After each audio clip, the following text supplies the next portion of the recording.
这个时候，你不应该出现在这里。怎么？你还怕沈烟撞见吗？你不是已经把他送回去了吗？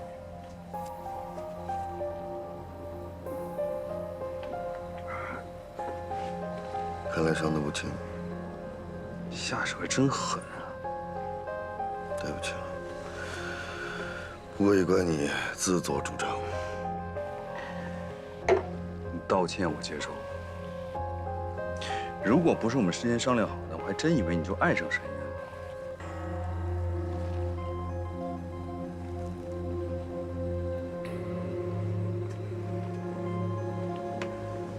我提醒你啊，你千万不要忘了，我们这次回来是干什么的。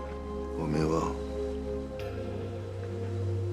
但是从一开始我就不同意利用叶启伟来刺激他，对吧？我这也是为了尽早完成计划。再说了，沈烟是好人吗？我不管别人怎么样，我们不能那么做。你是心疼沈烟吗？要不回来，回来了就不要心软。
跑不动了，我不跑了。走啊，依然！不要，我不跑了。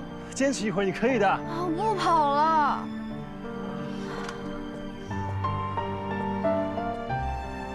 你不是要减肥吗？你什么意思啊？嫌我胖是不是？哦，没有。那你什么意思啊？我真不是那个意思。你给我站住啊！给我站住！别跑！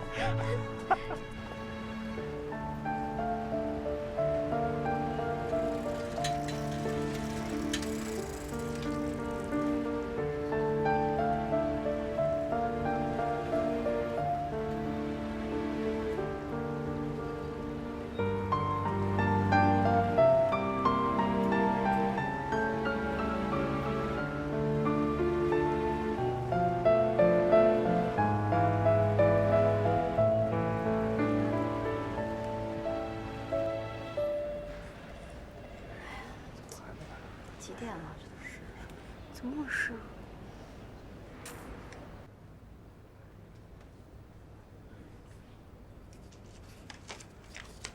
沈总不会出什么事儿吧？他开会从来不迟到。可能是因为刚跟施恩打了一场胜仗吧，太过操劳了嘛。毕竟咱们今天只是个普通的例会，没有什么要紧的。伊恩迟到自然有他的理由，他是一个会怠慢工作人吗？而且你有什么资格说他呀？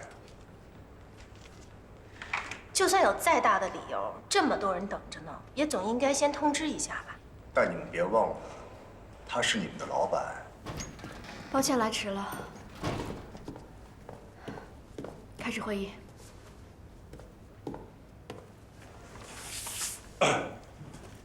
高端品质服务逐步提升，配合新一季的服装上架后，我们门店的销量和市场反响都非常好，所以我认为我们 I3项目可以按照计划立项。大家都辛苦了。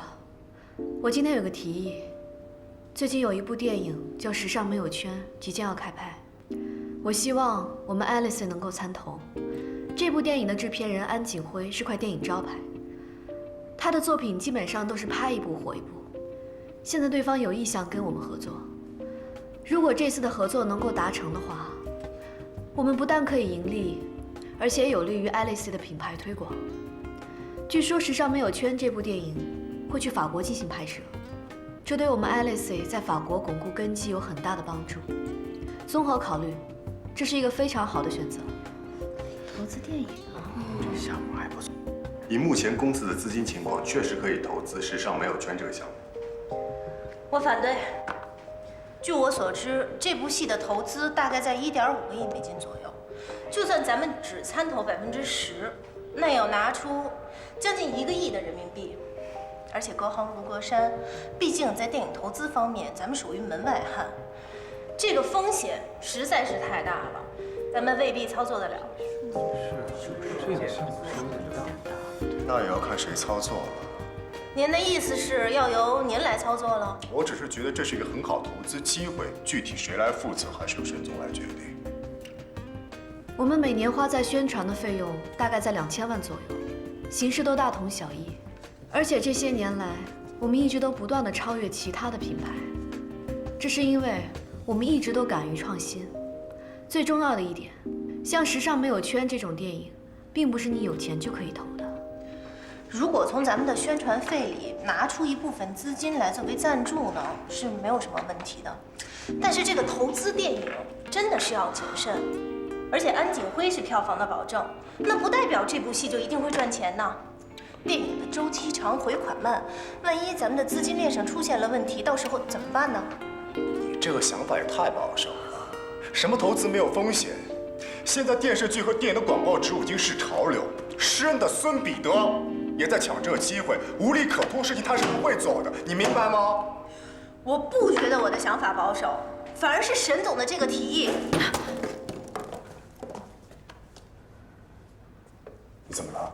没事，大家都别说了，这件事情我已经决定了，不要再讨论了。伊恩，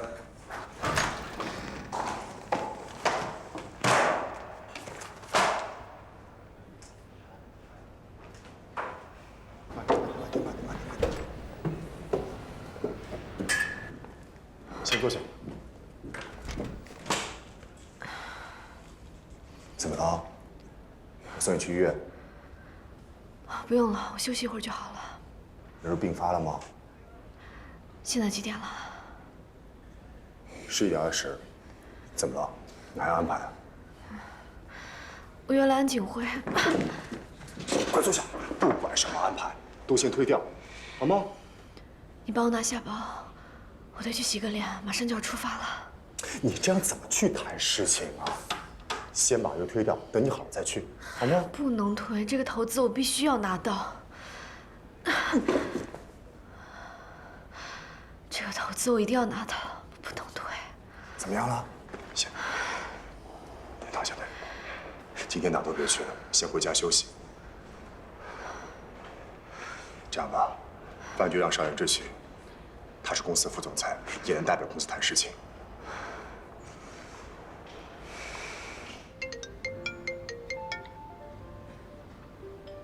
沈小姐，我已经到了。你生病了？没关系，那我们再约。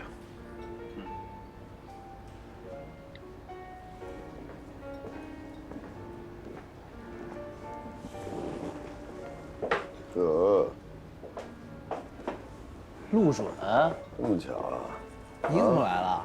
我，反正不是来游泳的。您好，请问您找哪一位？我跟Monsieur Antoine约好了。您是沈小姐吧？请进。谢谢。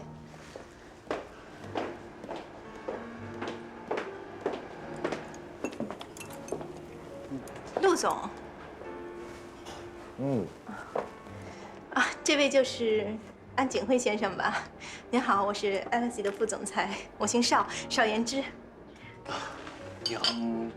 那沈总怎么没来啊？他还有别的事情在忙呢。沈小姐不是说她生病了吗？来，给您，这是我的名片，以后关于项目上的事情，您可以随时跟我联系。不好意思啊，我出来也没带名片。这样吧，你坐下，我们边吃边聊。好。服务员，加上餐具。谢谢。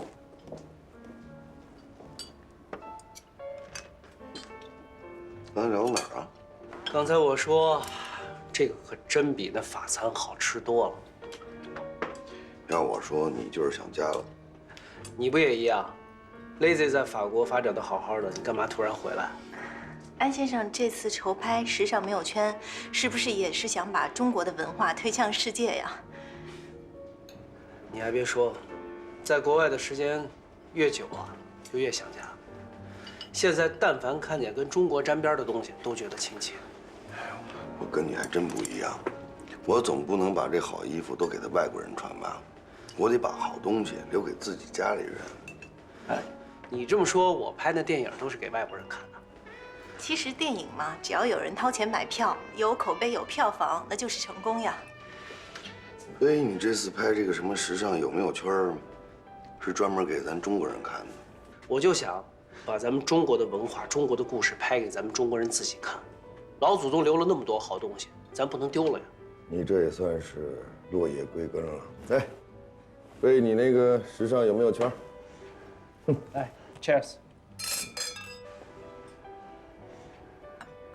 安先生，我们公司这次真的特别有诚意来投资您的新电影。这件事儿，咱们过2天再聊吧。哎，陆准，今儿这顿饭我是吃没了，不过吃的有点多，我得赶紧去健身房把它消耗了。你买单，我先走了。再见。邵总，还需要点点什么吗？不用了，谢谢。那我也走。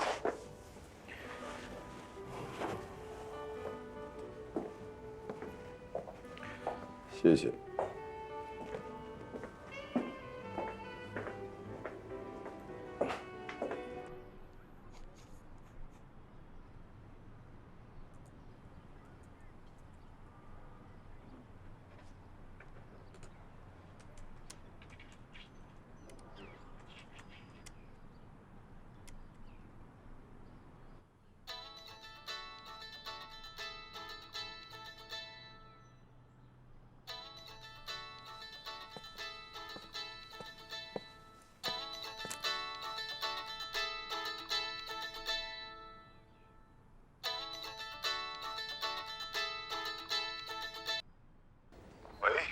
是我，青叶。叶恩正在睡觉。那麻烦请你转告他，人家安景辉根本没有想跟咱们合作，人家更想和 Lazy 合作。什么意思啊？安景辉和陆准是好朋友。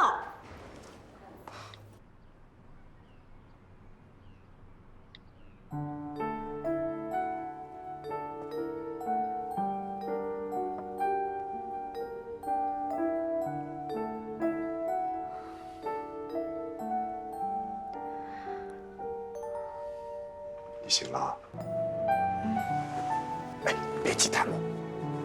等等。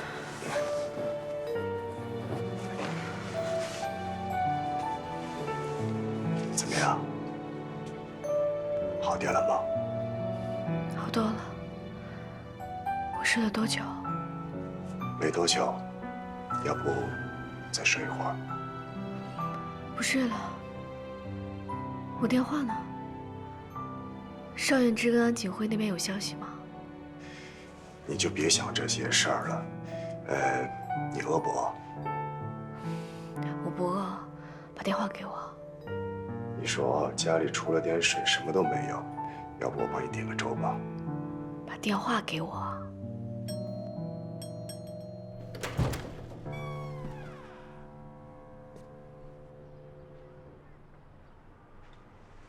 叶恩呢？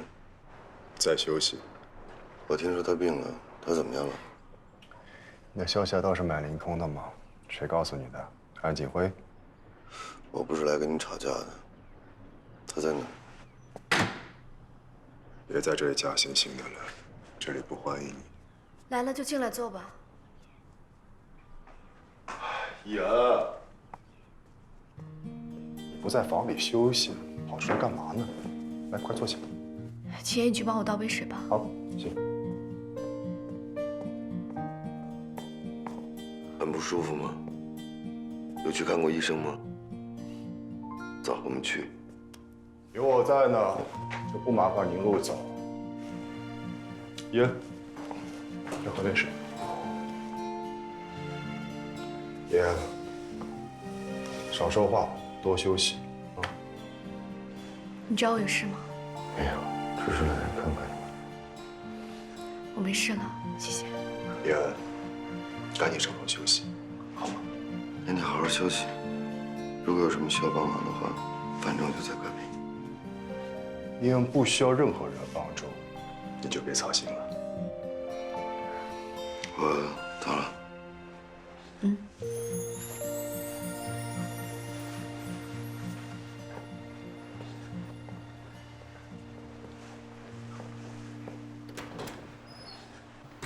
人家好心来看我们，你干嘛这么不客气啊？你以为他好心来看你啊？邵言之和我讲的，陆准中午和安景辉一起吃的饭。邵言之给你打电话了？打给你的，你正好在睡觉，我替你接的。邵言之说，整个中午啊，他一句话都没有插上，都是陆准在跟安景辉聊天。这个姓陆的一定有问题。你能别这么敏感吗？我早就知道他和安景辉是好朋友。不是我敏感，是他做的事情不得不让我怀疑。我敢肯定，他想取代我们和安景辉合作。他为什么要那么做？我猜他的目的是想收购施恩吧。可是他知道我要收购施恩，为什么要跟我抢啊？他的 Baby Lazy 刚进国内市场不久，需要快速的发展起来，施恩的门面和渠道都是他需要的。可是你别忘了，他之前一直在帮我们打压施恩。这更说明这个人的阴险。打压施恩对 Lazy 一样有好处，他是想借用我们去打压施恩。You know？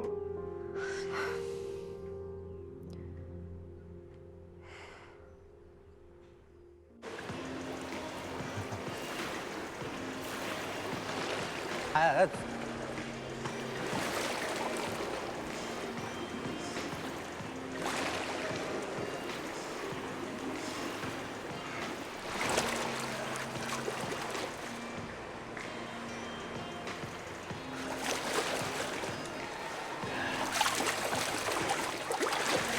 安制片人游累了，来喝口奶，解解乏。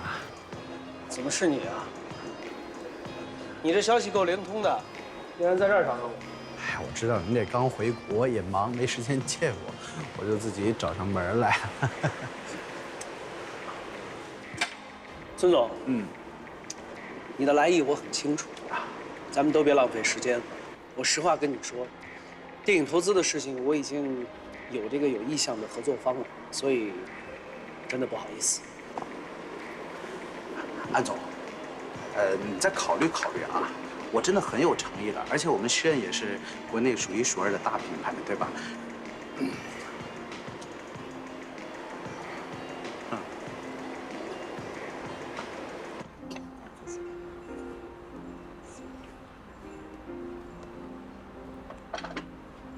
你好，请慢用。谢谢。我朋友在那儿，您请。安总，实在对不起，昨天。没关系，你不是生病了吗？我早上给你打电话，一是想要和你好好道个歉，二是想要和您谈谈我们的合作。这是我们 Alice 针对时尚没有圈的整体风格做的一个策划案，希望您看一下。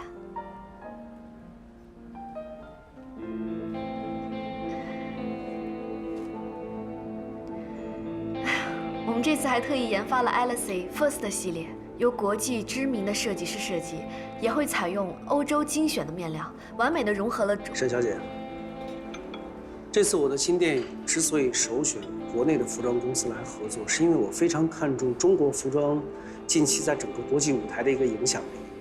如果你单纯只是给我一个由国际著名的设计师来设计这样的一个概念，那我何必不在法国做这件事？要跟国内的公司来合作。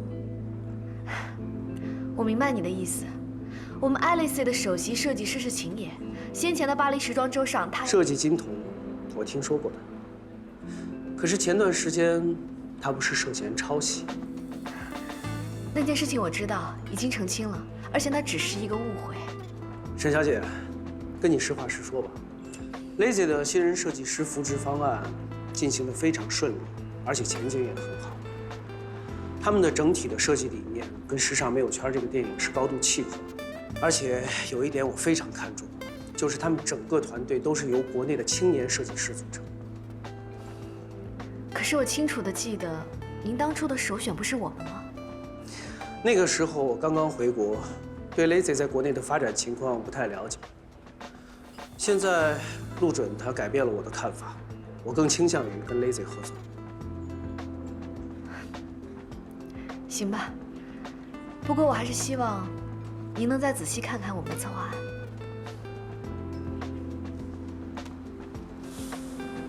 有时间，我一定会看。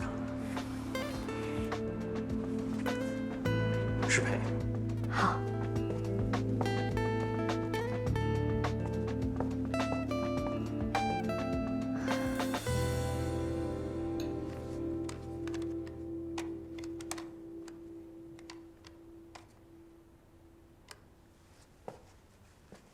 哎呀，你是怎么做到每天装的跟个没事人似的呀？啊？怎么了？安检会那边谈的不顺利？哦，不知道算不算顺利啊？因为根本就没有谈，他根本就不想见我。那再找机会呗。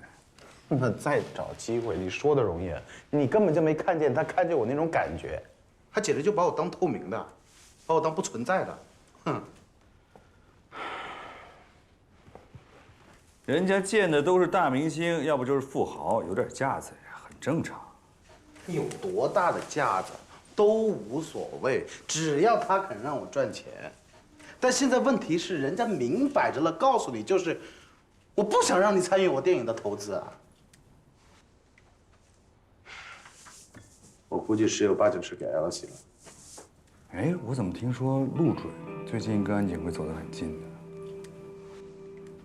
哼，那更完了。陆准跟安检会本来就是好朋友。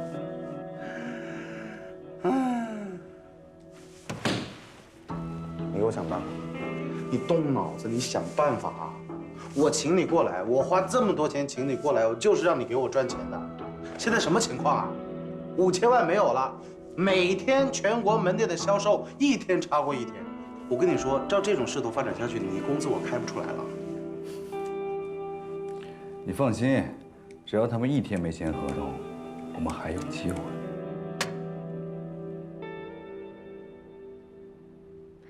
怎么了？谁又让你不高兴了？还能有谁呀？你呗。说这2天干嘛去了？给你打电话也不接。我这2天忙晕了，一直在忙电影投资的事情。你不会因为这种小事生气吧？这说明什么？说明我在你心里的位置越来越不重要了。我的大小姐，你连工作的醋都吃啊？来吃一个。不吃。快吃一个，给个面子呗。那你错了吗？我错了，我错了，我错了。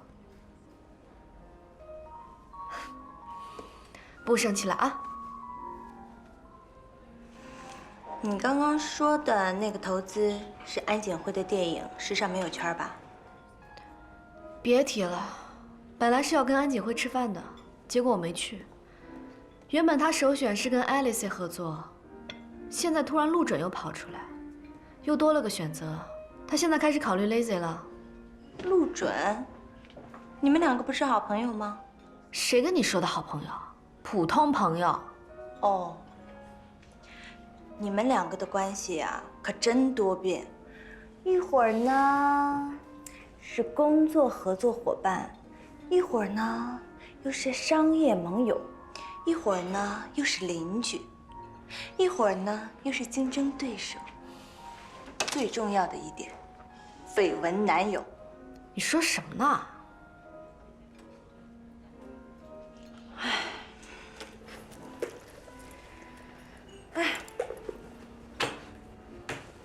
标题我都想好了 ，Alice 美女总裁背后的神秘男人，终于曝光了。我那天整个人都是晕的，我到现在都不知道发生什么情况了。沈烟，叶启磊让我告诉你，他恨你。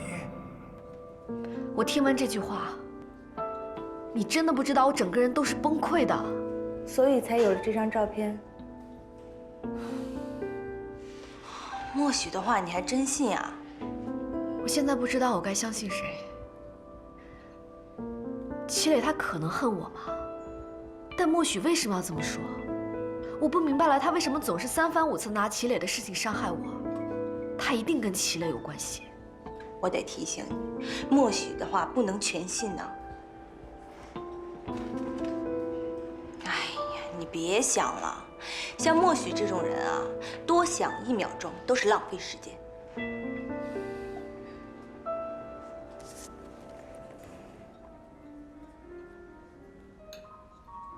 你和那个人划清界限是最明智的选择。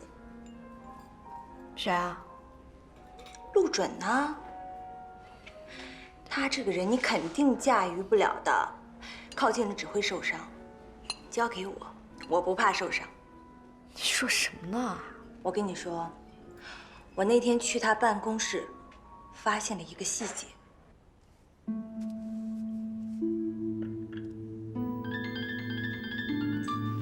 我接个电话。Hello。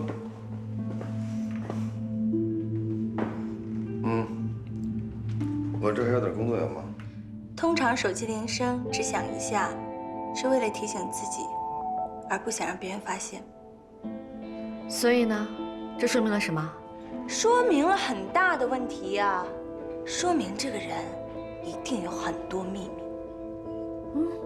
继续。而且是感情上的。这你都能推断出来，你福尔摩斯啊？我是谁呀？你可别忘了，对于感情我是很有经验的。听我的没错，你呢就离陆准远点儿，你交给我，我来温暖他。行行行，你温暖他，你请拿走，我绝对不碰。这可是你说的啊，一言为定。你放心吧，我一定不跟你抢。那我就放心了。哦，对了，我要去看叶子了，我先走了啊。这个拿着，留作纪念啊。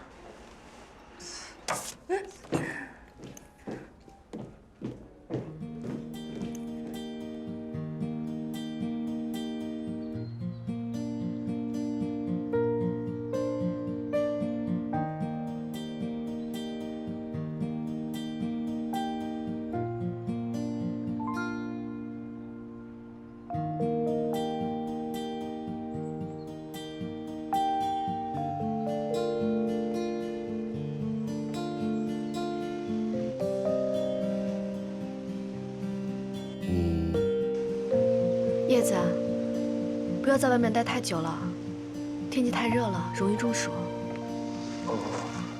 不用了，是我答应。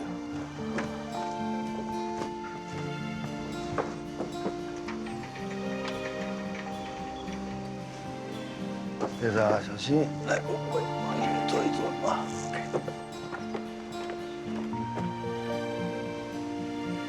你是特意来看叶子的吗？没有，我刚好路过，我想着叶子，他正好在这儿，我就来看看。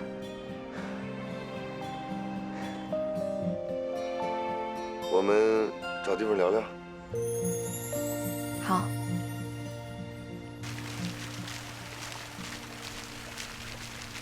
你是真的来看叶子的吗？不然呢？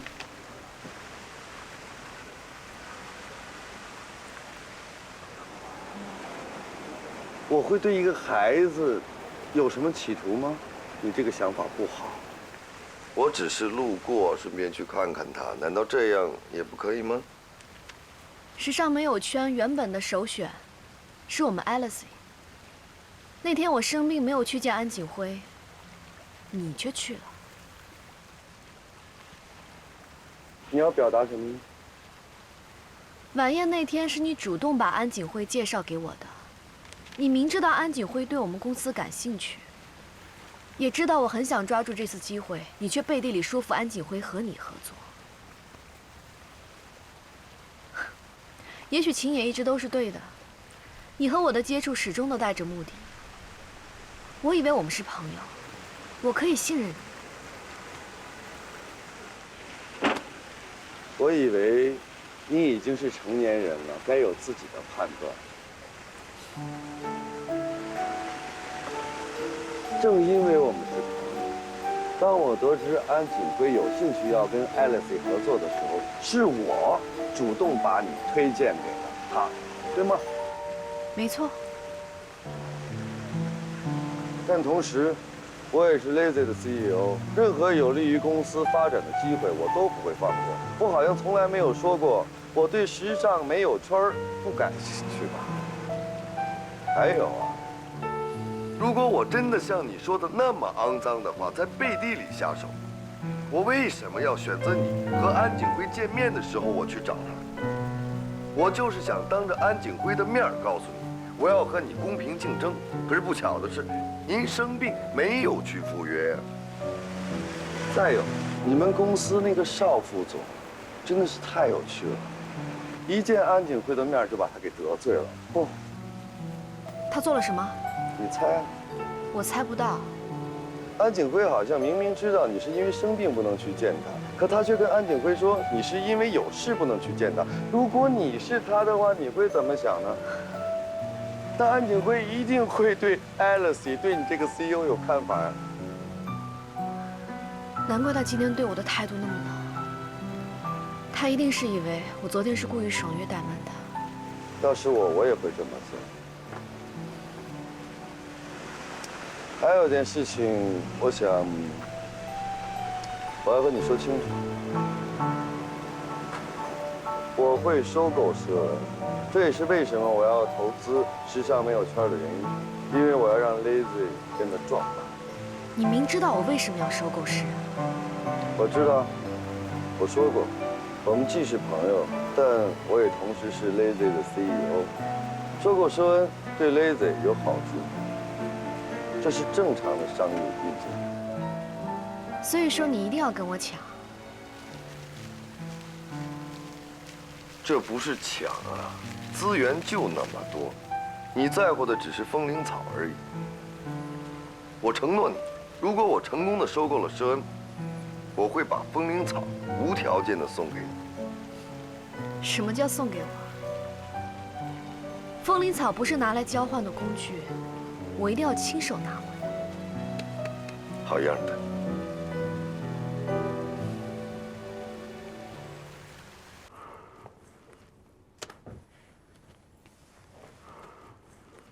你大半夜找我来公司就给我看这个啊？照片上的男人是时尚没有圈的男1号，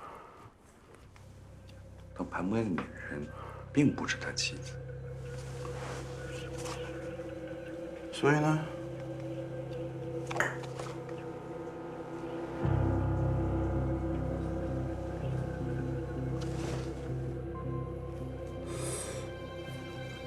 哎，来源靠不靠谱啊？我既然拿给你看了，就一定靠谱，而且100%。这女的叫什么名字啊？有没有联系方式？翻过来，翻过来。哎，我想起来了，这个男明星一直是以好男人的形象著称的。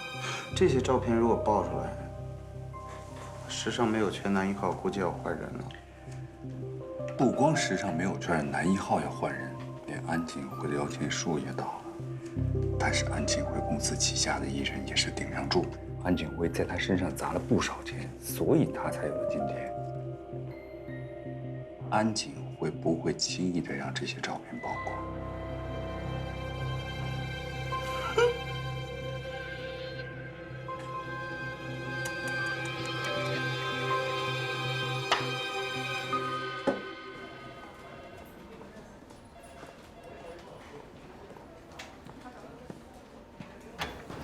哎呀，我的沈大小姐，都是这么加班的呀？你怎么来了？还好有我。我知道你最好了。当然啦。本身呢，我今天啊是打算约陆总的，但是想来想去，还是觉得你最重要，所以就来找你了。薇薇，你上次说的没错，陆准这个人的确不简单，没有人可以驾驭得了，包括你。怎么这么说啊？所以啊，你最好不要接近他了。怎么？我可以很负责任地告诉你，陆准这个人心机很重。他先是在商业上跟我抢时尚没有圈的项目，后来他又私底下去疗养院接触叶子，你不觉得他城府很深吗？不觉得呀。你自己不都说了吗？陆准说争取时尚没有圈，纯属是为了公事。这说了，人家为他公司考虑，这很正常嘛。时尚没有圈，谁不想参与啊？更何况是陆准呢？还有啊，去疗养院看叶子，这也没什么奇怪。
请问几位？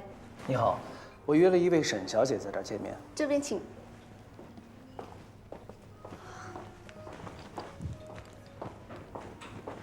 安总你好。沈小姐你好，坐吧。想喝点什么？咖啡就可以了。好的，请稍等。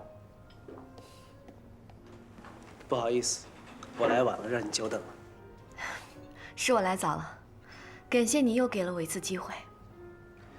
我应该谢谢你，把咱们见面的地点约在我酒店附近，省了我很多麻烦。第一次给你留下了不好的印象，第二次总不能继续了。沈小姐大可不必这样想，我不是个小气的人。安总，你误会了，我只是想表达一个朋友的善意。朋友，我们都知道，在商场上充满了欺骗、背叛和残酷。大家都认为，在商场中要成为一个赢家，就得把自己变成那样的人。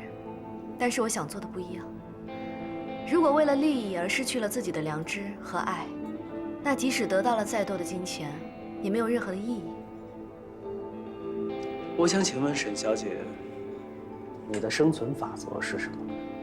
感情，我愿意和我的合作伙伴成为朋友，和朋友一起共事，我们能够为了友情，为了一个共同的目标而努力，不仅仅是为了金钱，这会让我感觉很真实，而且很有安全感。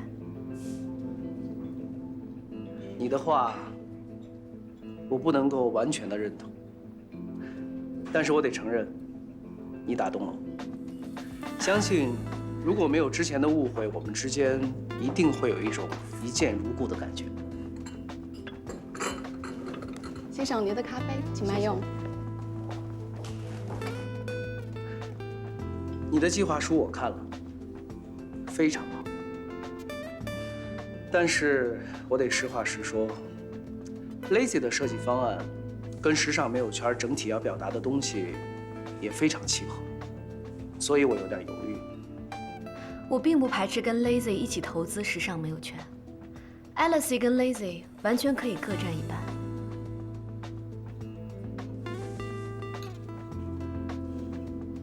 的确可以。我必须承认 ，Alice 在国内市场的影响力是大过 Lazy 的，这点毋庸置疑。而且，这次我的电影面向的主要市场就是中国。那我就当您同意了。好吧，不过投资虽然可以各占一半，但是服装设计不能同时采用。这样好不好 ？Alice 跟 Lazy 各出一套方案，我们进行比较，谁的好就用谁。没问题，祝我们合作愉快。期待。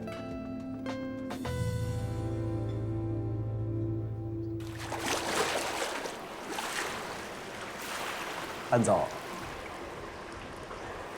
怎么又是你？你是真够有心思的，简直就是死缠烂打。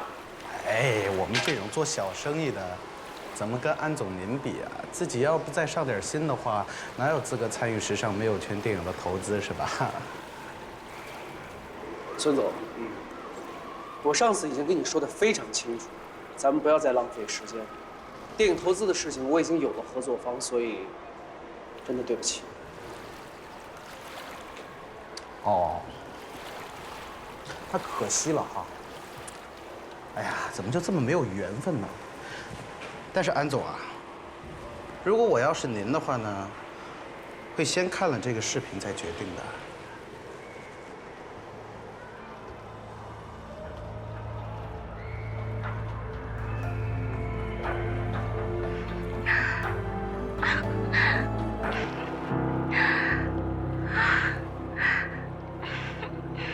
太不小心啦！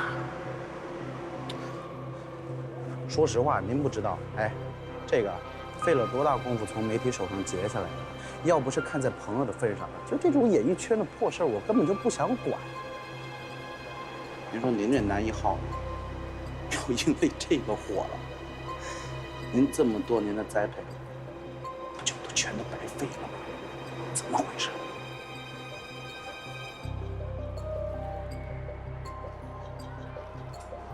你这是在要挟我？哪儿敢呀？开玩笑，我是您忠实粉丝啊，我做梦都想投资您这电影，这个只是我表达诚意的小小的礼物。礼物？那你这份礼物可真够厚的。不客气。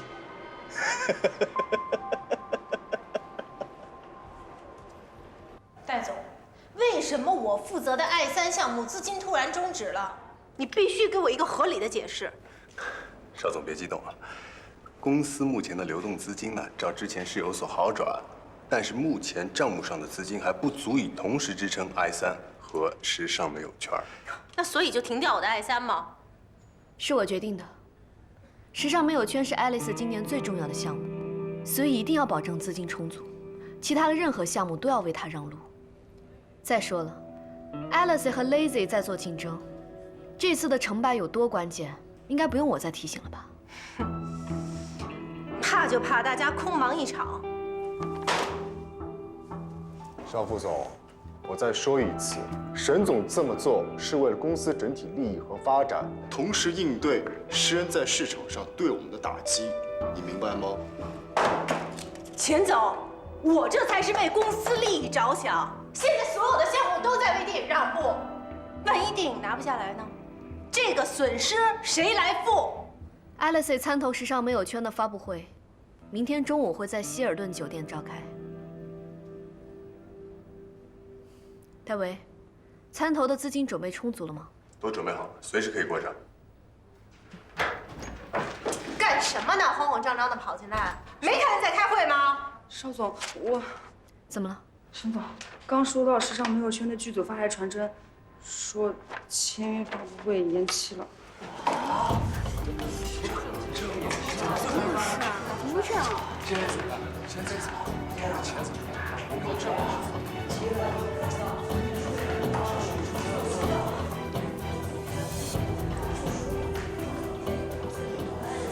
您好，您所拨打的电话已关机。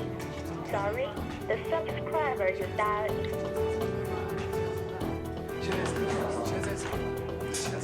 人怎么了？爹，你去哪儿？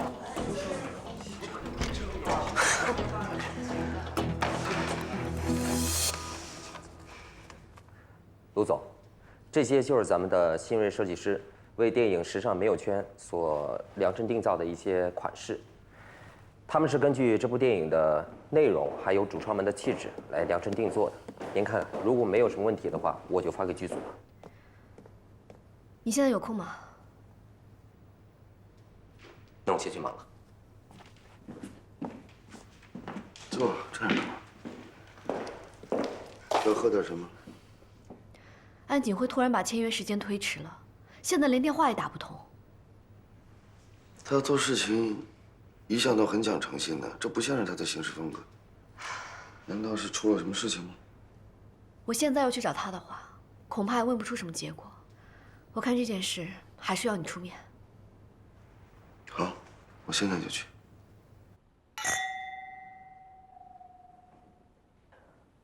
我的导演和美术都进行了比较，他们一致认为施恩的风格更适合我这个电影，所以我可能没办法跟你签合约了。施恩，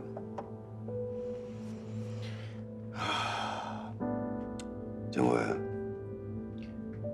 你是不是有什么苦衷啊？咱们俩是好兄弟吧？把事情说出来，我帮你解决。那好，我们回到合作本身。我手底下的设计师已经针对电影做出了一些新的设计，今天刚刚完成。你要不要拿给导演和美术看一看？还有，沈一恩也跟我说了，他那边的设计师也根据时尚没有圈。好了，别说了。公司已经决定了跟施恩合作。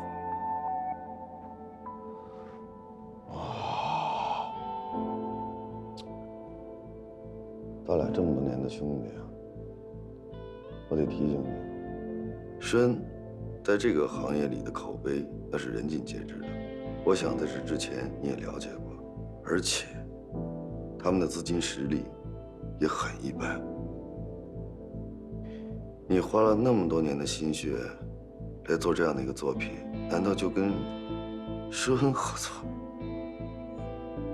你别看我是个制片人，挺风光的。但这件事我真的说了不算，投资方决定的。吴哲，咱们是好兄弟，你了解我的。这件事儿，拜托你帮我跟沈一恩打个招呼。事情发展到今天这个地步，真的不是我希望看到的。改天找个机会，我一定当面跟他解释。这次我欠你的。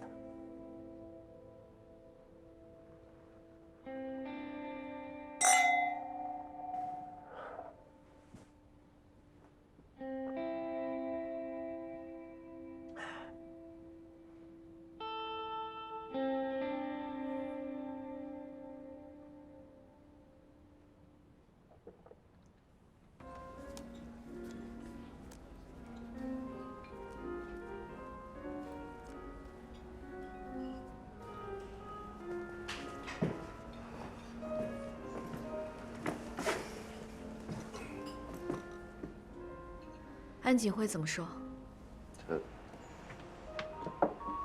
谢谢。欲言又止，含糊其辞。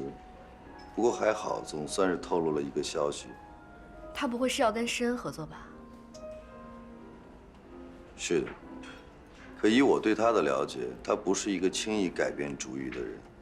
论实力、财力、人力、物力，施恩都不应该是首选。Alice 和 Lazy 哪一个都比施恩有绝对的优势。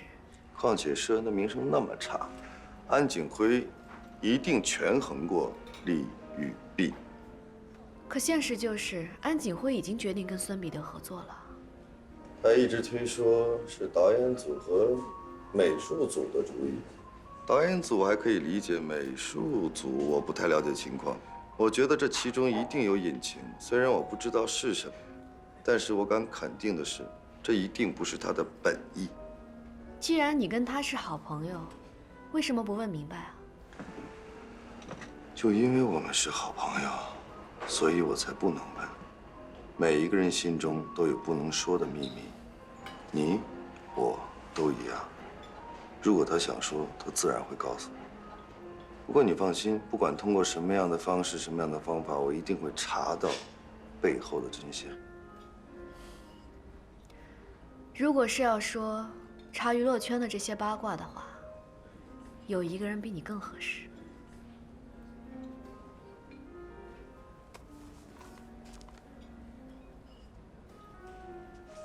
确实，他比我合适。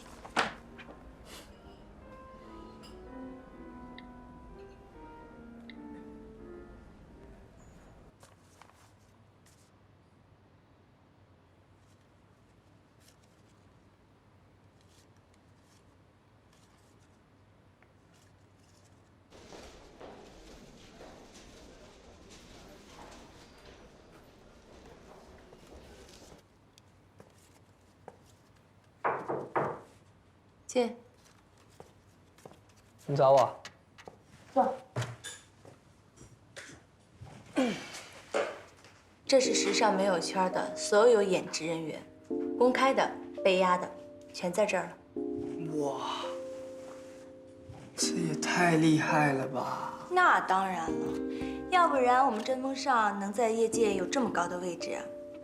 时尚圈、娱乐圈通吃，没这点本事哪能行啊？那该不会也有业？拿回去看看你就知道了。这么好，真的假的？这些照片就是你的转正考核。明天上班告诉我里边的问题。听清楚了吗？啊什么？怕了？想要在杂志社立足，首先培养自己的观察能力。不是啊，我不是还有2个钟头就下班了吗？如果你想按时上下班，你现在就可以换工作了。OK？ 是。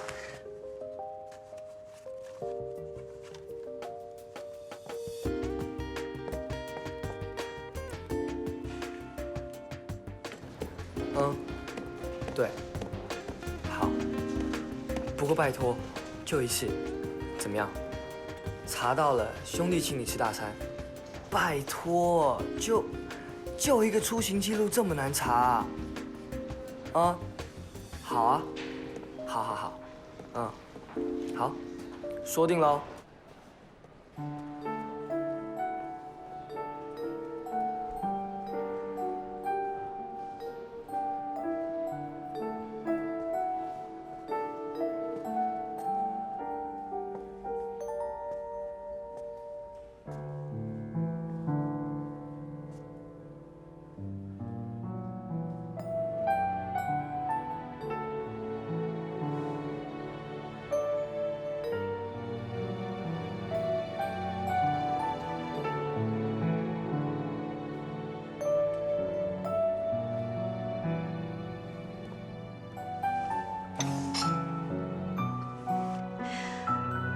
看得太入神了吧？放心吧，戒指是不会自己长腿跑掉的。可人啊，是有可能会跑掉的。我有种感觉，这个戒指啊，可能再也送不出去了。怎么，想放弃啦？那送给我呗。谁说我要放弃了？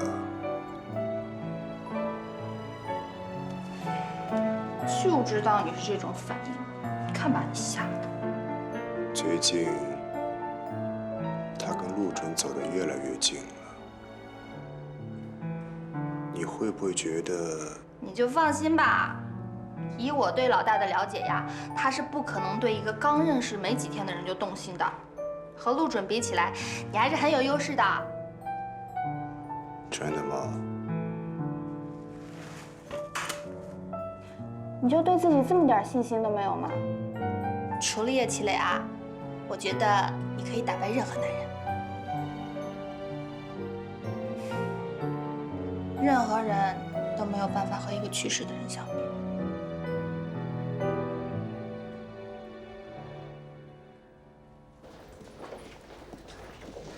总编好。总编好。早啊！你的早餐 ，Friends Cafe 的虾仁牛油果三明治，还有热美式。你给我到办公室来。去你办公室干嘛？哎，你早餐还没拿哎。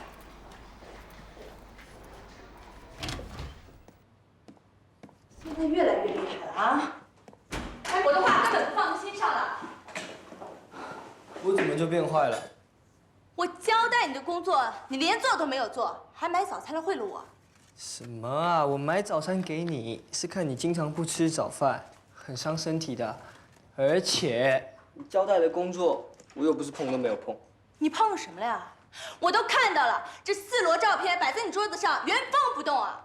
那是因为我下班之前就全部都做完了啊。现在离上班时间不是还有5分钟了吗？你2个小时就查完了，你蒙谁呢？不用加班熬夜啊？虽然量是有1点多了，但是又不至于要熬夜。好啊，你倒是跟我讲讲，你查到什么了？那一摞的第24张照片，还有这里的第17张。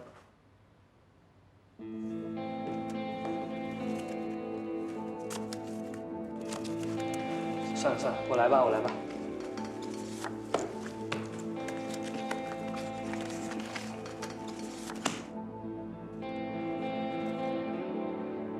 这个人是谁？时尚没有圈的男1号啊。这个呢？不知道。不知道了吧？法国18线女模 Lucy。所以呢？这么明显，你还没看出来这2个人在眉来眼去啊？就凭这2张？这2张照片分明是在同一个时间、地点、光线2台不同摄影机所拍摄的。你分开看自然没什么，合起来看，Ben 看的人一定是 Lucy， 而 Lucy 看的人也一定是 Ben。好啊，那又能证明什么呢？喏，这是这1年来 Ben 跟 Lucy 的出行记录。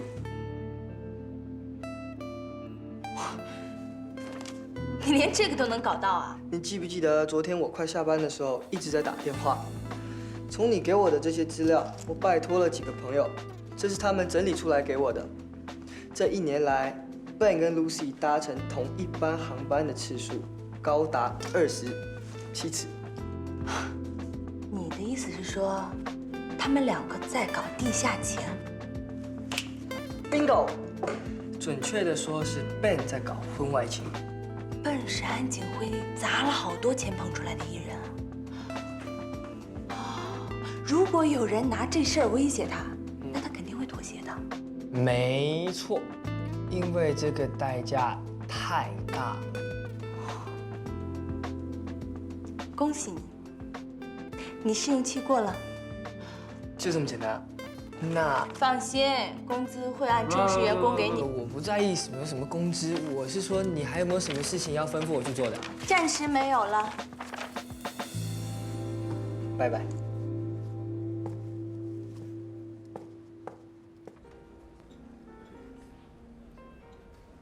你确定啊？当然了，这个是时尚没有圈的男1号，旁边是他的小3儿，他有婚外恋，错不了。所以说，孙彼得就是拿这一点来威胁安景辉的。不然呢？这安景辉又不傻，这明摆着你们公司比施恩更有竞争力啊！再说像他这种地位的人，临时变卦又推迟签约发布会，没有一点猛料，谁丢得起这个人啊？以后还想不想在这个圈里混了？如果是这个男1号的话，换一个不就好了？换一个？你说的太简单了。这男1号是安景辉花多少钱砸出来的？这丑闻一爆，他就完了。这安景辉的损失得多大呀？所以说他还要保护他呗。不管这孙彼得是不是拿这一点威胁安景辉的，你倒可以利用一下这个丑闻。如果这样的话，我跟他还有什么两样啊？难道安景辉就这样被孙彼得牵着鼻子走？有第1次就会有第2次。安景辉，喂，您好，我现在有空。好，一会儿见。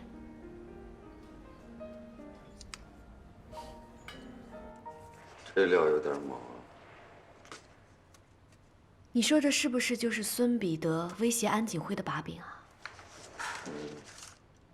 安锦辉一会儿约我见面，我想试探他一下，你要不要和我一起？毕竟我们是兄弟，这种事我在场，你们不方便谈。好吧。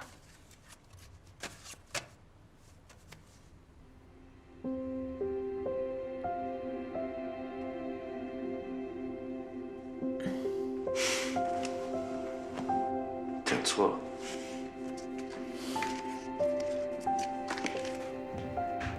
你好。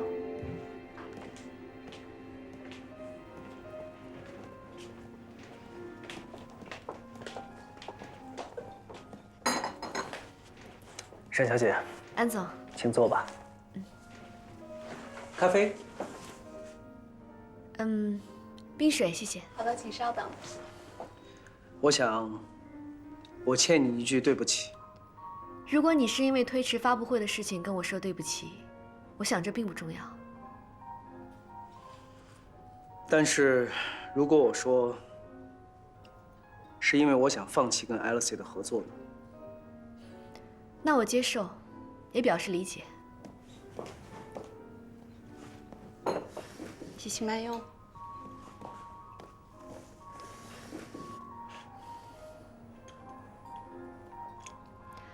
我相信安总不是一个轻易被人威胁的人。沈小姐，你这样说是什么意思？这世上没有永远的秘密。Ben 的事情迟早会有人知道的。与其让别人牵着鼻子走，不如自己主动出击，换掉时尚没有圈的男一号。换掉他，说的容易。这件事可不是换掉一个杯子那么简单。你知道在奔身上我投入了多少钱？从签约到包装，我投入了至少5000万。换掉他，我的损失谁来承担？那是Ben他自己做的不对，自毁前途。像他这样品行的艺人，也长久不了的。沈小姐，我想你误会了。我这样说并不是因为奔身上有任何问题，而且我没有也不会让任何人去威胁我。我之所以会推迟发布会，是因为我想更好地考虑一下我接下来的合作伙伴。到现在为止，我并没有决定要跟谁合作。既然安总都这么说了，那我也希望你能好好的考虑一下。不管怎么样，我都认为施恩绝对不是那个最好的合作对象。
好棋啊，大局观很重。霍老师又取笑我了，我不懂围棋的。棋艺是可以通过学习提高的，可是我最欣赏的是你的棋品。从你的落子、布局，可以感受到一股正气，这才是最难能可贵的。这些都是老师教我的。为人做事最重要的就是问心无愧。最近投资电影的事，是不是有点不顺利啊？本来现在已经谈得差不多了，但最近又出了一些问题。你看这局棋，表面上看，黑白子交错在一块儿，我手上的这颗棋子，无论放在哪儿，都可以解决一些问题，但是又会带来新的问题。这世间各种事情也就是这样，我相信你一定会用你的智慧解决所有问题的，绝不会妥协。要是代价很大呢？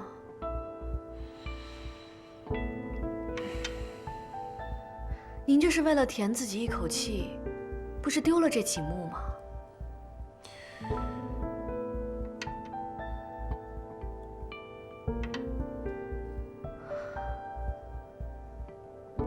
如果是这样呢？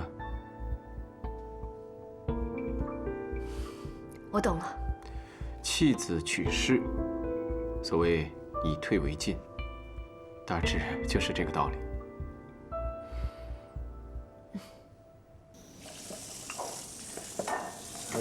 那听你这么说，我们之前的分析都是对的。孙彼得就是掌握了 Ben 的丑闻，然后去要挟安景辉，对吗？但在我看来，安景辉并不那么甘心被孙彼得威胁。有第一回就会有第二回。安景辉并不傻，所以他一直拖延时间，没有跟施恩签合同，就是在想对策。我也是这么想的，所以我们还有机会。还没吃饭呢吧？要不然在我这儿简单吃一口，我们也顺便聊一聊，如何让安景辉回心转意。也好。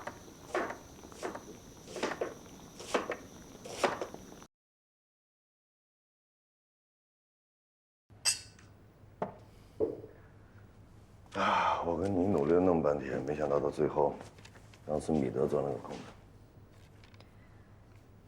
既然孙彼得那么想要时尚没有圈，那就让给他好了。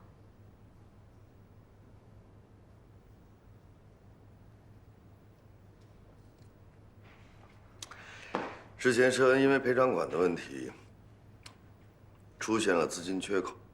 如果一旦让他接手这个项目，就会转世，那再想收购的话，可就难喽。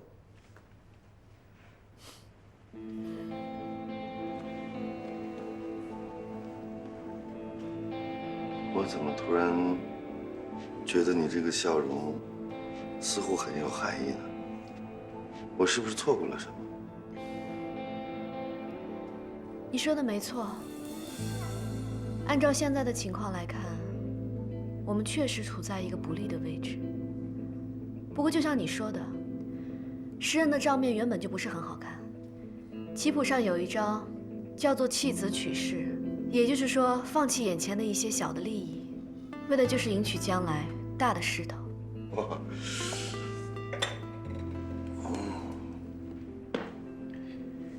刮目相看啊！没想到，这么一个时尚的女性也如此的懂得下棋。我该怎么样的奔跑，才能追上你的步伐？你就别在这儿说风凉话了，还是好好想想怎么把这步棋给下好吧。要想下好这步棋，是不是还缺少一个人？看来你的智商也不低嘛。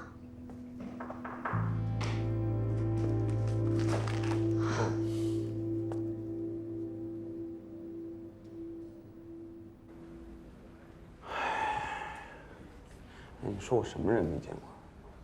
我真没见过跟钱过不去。这安景辉脑子里边在想什么呀？那假清高。像他这么有头有脸的人，也不能你一威胁就乖乖听话吧？那我怎么办？我真的把那视频给他爆出去啊？他是个聪明人，迟早是要低头的。讲。孙总，安景辉先生在前台要见您。赶紧请进来，赶紧。好的。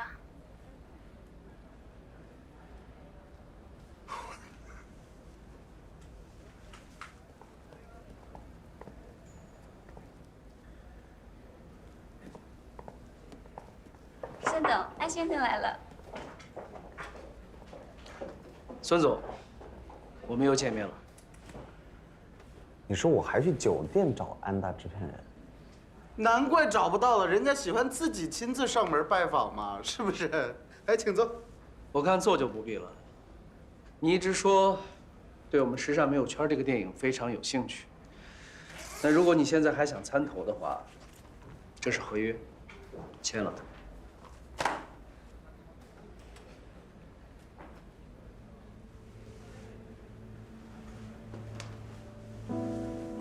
不着急，不着急啊。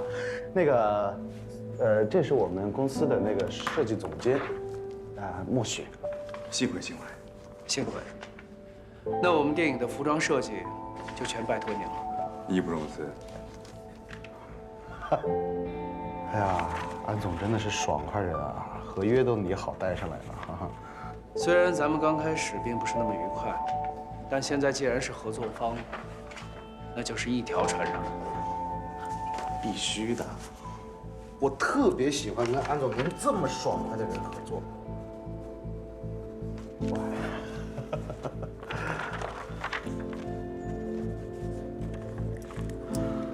哎呀，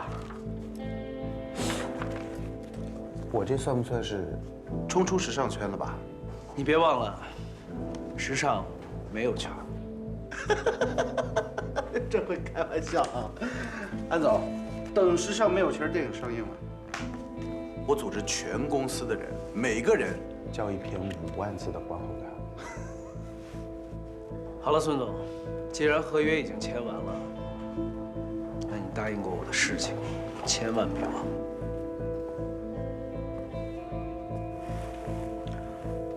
我现在自己也算是电影投资人了，男1号倒了，对我没有任何好处。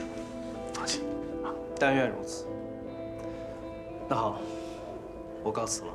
好，合作愉快。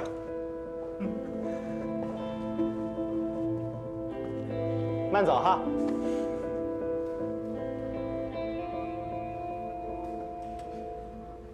小默默，我别的不服你，我就服你一点，你看东西你透彻你。这安景的不会跟你说的一模一样啊！是你精力不足。啊，是。哎呦，这合同总算是到手喽，累死我了这2天。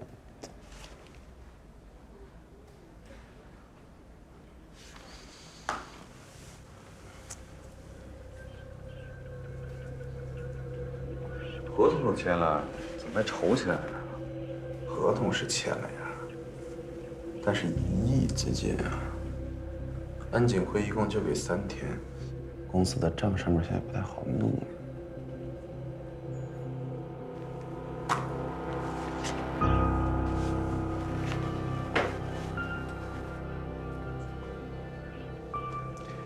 有了这个，你还怕找不到钱吗？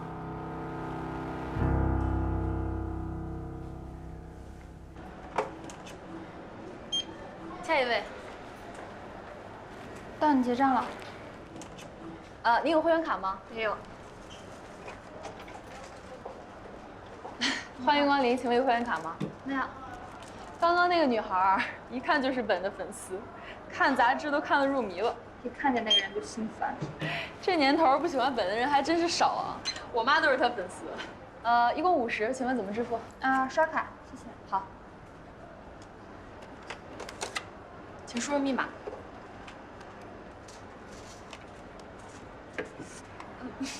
不好意思，美女，你这张卡好像用不了。不可能，你再试试吧。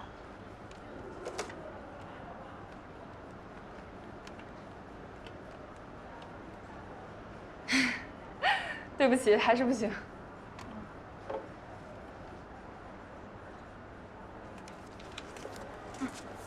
收你50，欢迎再度光临。你好，欢迎光临，请问有会员卡吗？您好，请问我的信用卡为什么刷不了了？胡小姐您好，您尾号9567的信用卡已经逾期10天没有还款了，只要您抓紧时间还款，就可以恢复使用了。我这张卡不是绑定账户吗？每个月自动还款的呀。很抱歉，胡小姐，这个我也不太清楚，您不妨去查一下您的账户余额吧。好吧，谢谢。再见。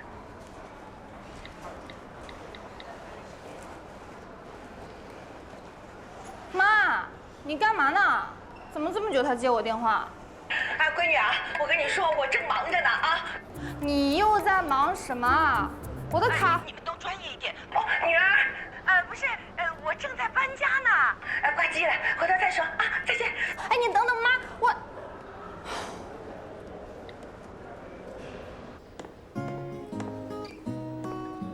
沈总早，沈总早，早。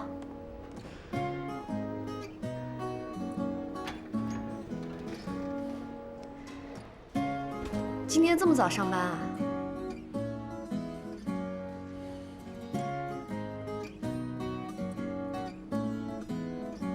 怎么了？哦，我怕你心情不好，我得当第一个安慰你的人。啊，心情不好啊？为什么？时尚美友圈要开机了，消息已经公布了。你觉得我会因为这种事情影响心情吗？况且这件事情或许还有下文呢。你又有办法了？像孙彼得这种喜欢在背地里做小动作的人，迟早会有人知道的。好吧，既然你没事，那我先走了。我真走了。真的？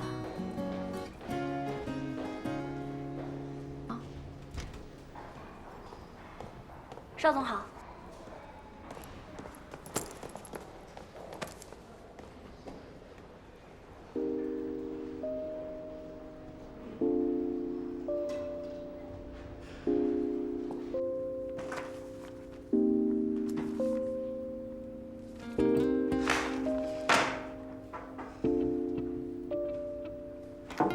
进来。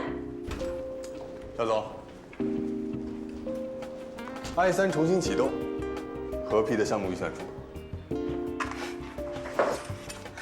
因为时尚没有圈成了我的 I3，可现在呢，电影已经开拍了 ，Alice 连施恩都争不过。商业竞争嘛，总有一些不确定因素。再说重启 I3就是沈总的决定。那是他给自己找个台阶下罢了。你说他为什么非要投资拍电影呢？弄得咱们整间公司都跟着灰头土脸的。参投电影这个决议呢，也是沈总为了 Alice 能够拓展推广渠道，提升公司在行业内的地位，增加公司的利润。毕竟安锦辉的市场号召力，大家都是有目共睹的。可结果呢 ，Alice out。我现在真的越来越质疑沈一恩的工作能力了。你说，自从他由法国回来以后，出了多少乌龙了？就连董事会也对他越来越不满了。董事会对沈总是会有些非议，但是对他的领导和工作能力还是认可的。认可？要不是有霍董护着他，恐怕他连 CEO 的位子也……邵总，我一直坚信沈总会带领 Alice 越来越好。戴总，我知道你一直都向着沈一恩，但是你也要搞清楚状况，到底谁才是真正对这家公司好的人，不要到时候……谢谢邵总提醒，这事情都告一段落，你就不要为这个事情再伤神了。我们现在好好的把 I3项目做好。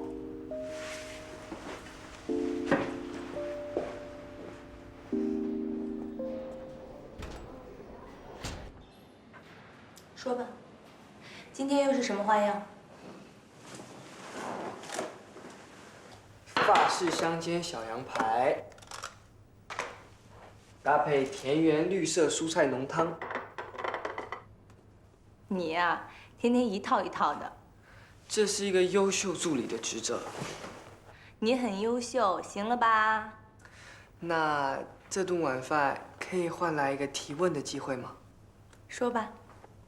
你和 Alice 的沈总是好朋友，时尚没有圈这个案子被佘恩牵走了，你为什么不利用 Ben 的事情打击佘恩，反而还替他们的开机做了宣传？纸梅现在情况很不好，你是知道的。更何况他出轨的事儿，我们只是猜疑，没有实质证据。如果这事儿给爆出去了，吃瓜群众会怎么说我们？会说我们捕风捉影。你要实质证据是吧？这总算是实质证据了吧？Ben 的老婆有极强的购物欲，一年到头就是出去国外 shopping。可恰好他每次出国的时候 ，Lucy 都会来上海。这里一边是 Ben 的老婆出国的时间，一边是 Lucy 来上海的时间。还有，这150米的距离，一边是 Ben 家，一边是 Lucy 的酒店。这样总不算是捕风捉影了吧？行，我知道了。就这样啊？对啊。